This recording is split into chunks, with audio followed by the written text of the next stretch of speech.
you've publicly said numerous times that, and I'm paraphrasing, your call to action is energy poverty. It sounds like such a, one would expect, oh, there was no power for most of my childhood, or you know what I mean? Yeah.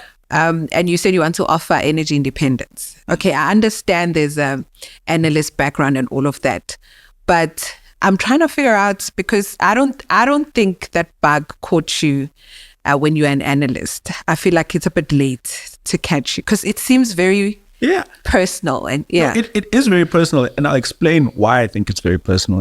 And so I grew up, as I said, in a middle class home in the second largest city in Zimbabwe, and things worked absolutely well. Things worked. The milkman delivered bottles of milk, and no one stole them from outside your gate. And that would not happen here. Exactly. And the newspaper guy threw the newspaper over there, and like the only issue you had is if the dog ate it. Like, that was how I grew up until a certain point. Right. And the late 90s ushered in just radical change, like radical change. By radical change, I mean, you went from being middle class to, I don't know what's going on.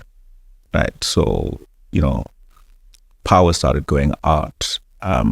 You could also tell that the quality of life had changed and deteriorated to the point where it was actually quite terrible, right? If I remember some of it and how bad it was. And so when we talk about load shedding schedules in South Africa, what I experienced as a child was there's no schedule. The power's gone. It'll come back when it comes back, right? Could be This days. is when it could be days, when I was a teenager. And then you have to downgrade your lifestyle to what, the circumstances suggest you do, right? And at that point, diesel generators were an absolute luxury. Yeah.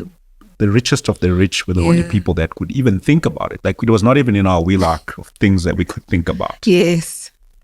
So you see that deterioration, and you understand the reasons behind it, right? Which is infrastructure is built, infrastructure has to be maintained, and infrastructure has to serve people.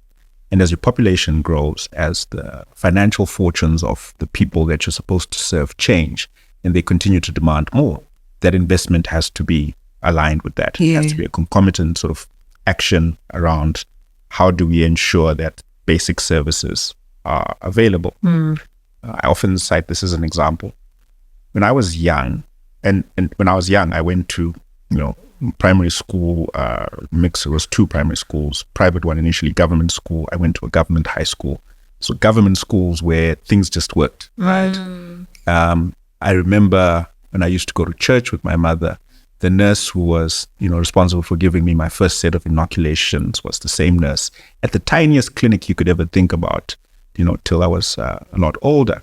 And at some point, she was having a conversation with my mother and literally citing that there is no medication whatsoever at the clinic. Nothing, zero. You go there, at best, if you're lucky, we'll give you paracetamol, and that's kind of it. Sure. There's a doctor who would be there, who would write prescriptions, and the government would dispense those things basically for free, because it was basic, it's basic medication that any child or any adult needs for a cut on their hand, and they need pain meds that are more effective than the standard ones, or bandages, that kind of nothing.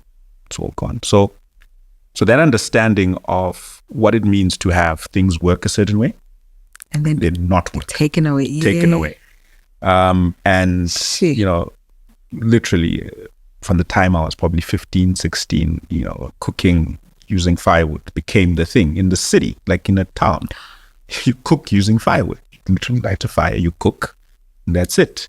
And if you cook it, if you can refrigerate it, if the power ever comes back. If it ever comes back. If it doesn't, you eat basically what's there, and you try and keep it, as, And then what you're cooking as well has changed, right? Yes. It used to be, just decent food. Now it's like, okay, this is eating to survive. Then I traveled. I traveled across many African countries. This is more when I was an analyst. And you go to Nigeria, the same conversation. We used to have power, and this stuff used to work. And then, and then you look at the rest of the African countries, Southern African ones for that matter. Zambia, I remember, was also one that we used to look at as Zimbabweans and say, it's unfortunate what's happening in Zambia, right? They don't have power, their kwacha is a weak currency. What's actually going on there? Then when you travel now and you have, thinking about your retrospective views, retrospectively, and now thinking about your now informed position of how things could go terribly wrong. You develop a deeper understanding of what it means to not have that. And then, the stats and the numbers will just tell you that energy poverty is real. Without it, you can't start a business that's sustainable. You can't live a comfortable life.